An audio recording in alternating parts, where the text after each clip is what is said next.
Renato Viana Soares, militante político, professor, ativista da área política. Para que iniciou a sua militância lá em Muniz Freire, depois quando veio para Vitória. E em seguida Caetano retoma. Olha, são acidentes que ocorrem na vida da gente. Eu sou filho de uma família pobre, meu pai se aposentou como chofer de caminhão, na época não tinha essa qualificação de caminhoneiro ainda, né? Minha mãe nunca se aposentou porque ela trabalhava em casa e também costurava, né? Era costureira, mas nunca se aposentou. E a gente estudava aqui em Vitória. E chegou um momento que a família teve que mudar, entrou na falência total. E foi meu pai e minha mãe para Muniz Freire, com os irmãos, e eu fui para estudar em Castelo. Eu sou primo do Henrique Merson, que foi muito conhecido, né? A gente tem que homenagear a memória dele, né? Eu morei na casa dele, por isso eu concluí o científico na casa, né? Morando na casa do Merson. Era minha tia Maria Rita. Em Castelo, eu comecei a exercitar uma certa liderança do movimento estudantil. Se bem que a primeira mobilização nossa em Castelo foi contra a polícia. Tinha lá um policial que não deixava a gente namorar no cinema. Algo parecido aconteceu em Barra de São Francisco, depois eu falo. Sim. E aí o local que você tinha melhor para namorar na época era o cinema, porque é como se a cidade fosse vigiada por todo lado. Na praça, se você desse um beijo numa moça, era um escândalo, né? Então nós fizemos para tirar o soldado que fazia, ele andava com a lanterna, se tivesse com a mão no ombro da moça, ele mandava tirar, etc. E nós então fizemos uma fila boba, que era, só perguntava, tinha uns 100 estudantes, perguntava o preço do ingresso, falava isso, não, está muito caro, e entrava no final da fila. E ninguém mais podia comprar ingresso.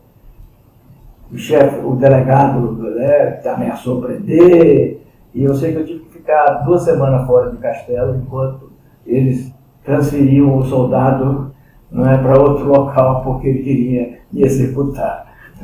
Não ia chegar a isso, não. Mas foi a primeira vez que a gente, vamos dizer assim, a gente lutou contra uma opressão direta contra o Estado e contra um soldado que se achava, né, uma grande autoridade. E em Castelo eu tomei conhecimento com os materiais da UNE. Nós tínhamos um disco com as músicas, né, da época da UNE e alguns livros, etc.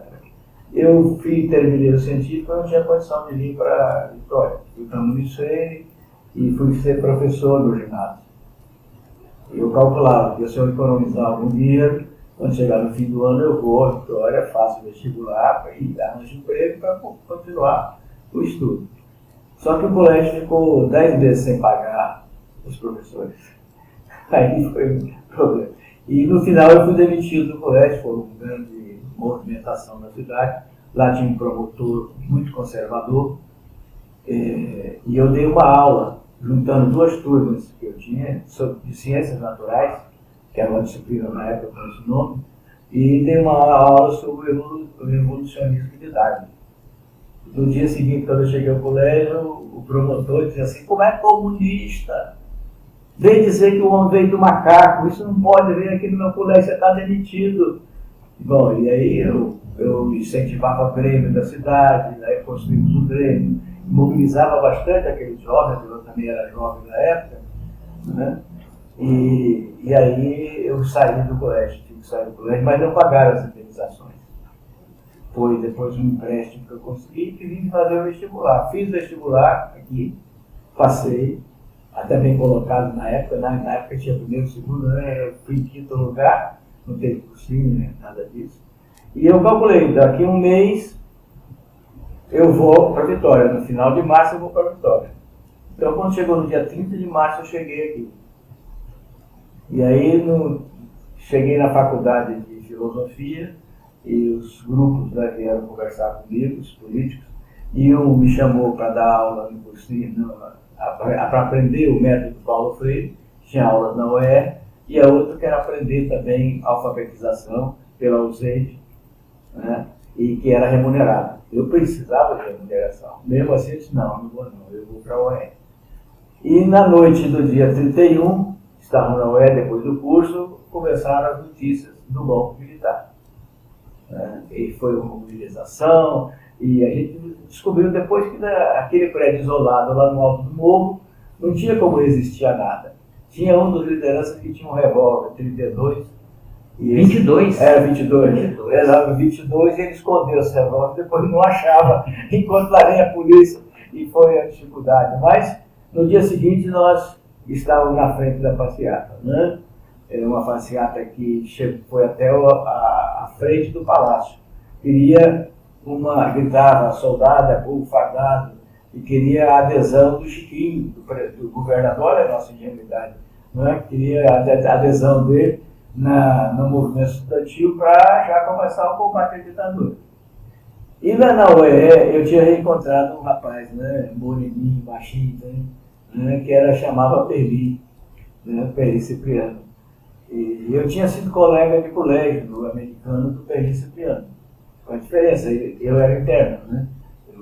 Naquela época eu tinha um internato no colégio americano, que tinha os internatos de menor, de médios e de maiores. E tinha os funcionários também, aqueles que ajudavam, né, que ganhavam uma bolsa de estudo para trabalhar na limpeza do colégio. Eu era um desses. Ganhava o estudo, né, no colégio para fazer. Os colegas saíam, eu passava a mão num balde junto com outros que tinham lá, com a vassoura, pano, e a gente ia fazer a limpeza do colégio. Então, eu fui colega desde a primeira até a quarta série ginasial, nós somos colegas, né, de classe, de sala de aula. E aí eu reencontrei ele na UE. No dia seguinte nós nos reencontramos novamente e saímos com uma placa, uma placa de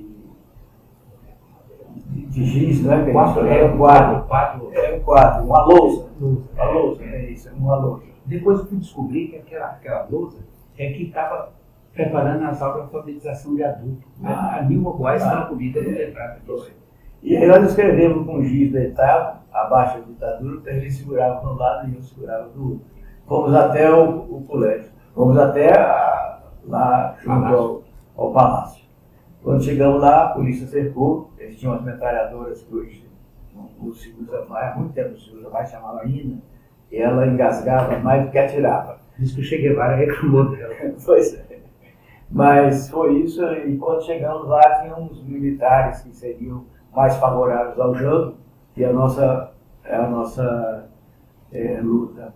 Mas um deles disse assim: olha, eu sou favorável a vocês, mas se o comandante aqui mandar atirar, sai da frente, porque eu tenho que atirar, senão ele atira em mim. Mas nós ficamos lá e teve uma comissão que foi conversar com o Chiquinho. E depois nós nos mobilizamos, saímos daquela mobilização, que não ia dar em resultado, fomos para a rádio, né? Tinha uma rádio da Igreja Católica, que o Padre Valdir. Estava lá, era o Padre Valdir e Franz Vitor. Era a dupla de padres. Rádio Capixaba. Era a Rádio Capixaba. E aí fomos conversar com o bispo. Aí nessa altura já tinha a agregação do Oswaldo Leari também, que ia trabalhar na comunicação. E o bispo falou: vai, filho, pode divulgar tudo. Mas foi pouco tempo que interferiram na rádio dele e a gente não pôde divulgar tanta